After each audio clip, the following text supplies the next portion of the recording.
Živjo! Tokrat nas čakajo težke teme. Spolne zlorabe, vzvišenost, pretirano kritiziranje in obsojanje, menda pobožna soseda, ki je skregana z vsemi. Kolikokrat sem ob takih prizorih razočaran nad cerkvijo? Zakaj bi sploh vztrajal v njej? Da bi si odgovorili na to vprašanje, najprej poglejmo, kaj sploh je cerkev.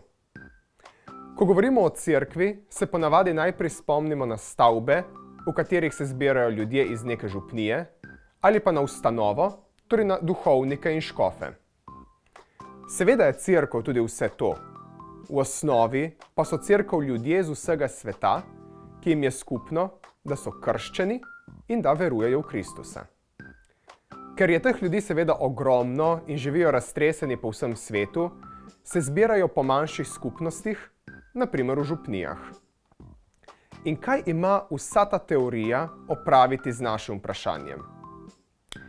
Sedaj, ko vemo, kaj je cerkev, lahko pokukamo še v Sveto pismo, in sicer v zgodovino, zakaj je cerkev sploh nastala.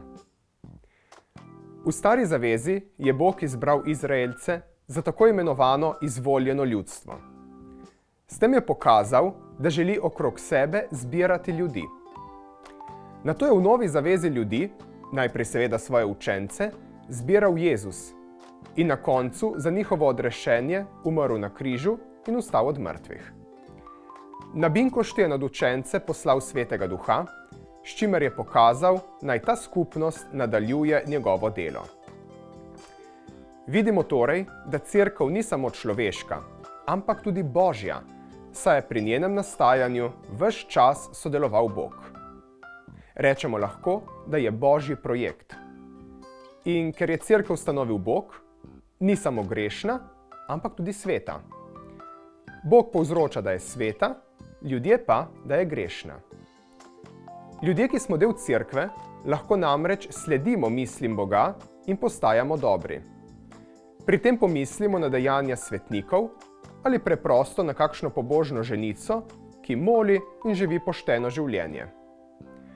Druga možnost pa je, da Bogu ne sledimo in zaidemo v napačno smer. Preko ljudi, ki ravnajo na drug način, se zgodijo grehi tudi v cerkvi. A dobra novica je, da je svetost močnejša od greha. Z zavedanjem, da cerkev vseeno niso samo pokvarjeni ljudje, ampak je njeno središče in temelj pravzaprav sam Bog, in da obstaja tudi veliko ljudi, ki se iskreno trudijo delati dobro, je vsaj meni veliko lažje živeti v cerkvi. Seveda pa to ne opravičuje pokvarjenosti, ki zmanjšuje njeno privlačnost in lepoto.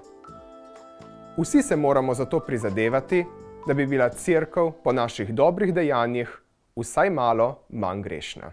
Hvala za vašo pozornost in se vidimo v naslednji epizodi.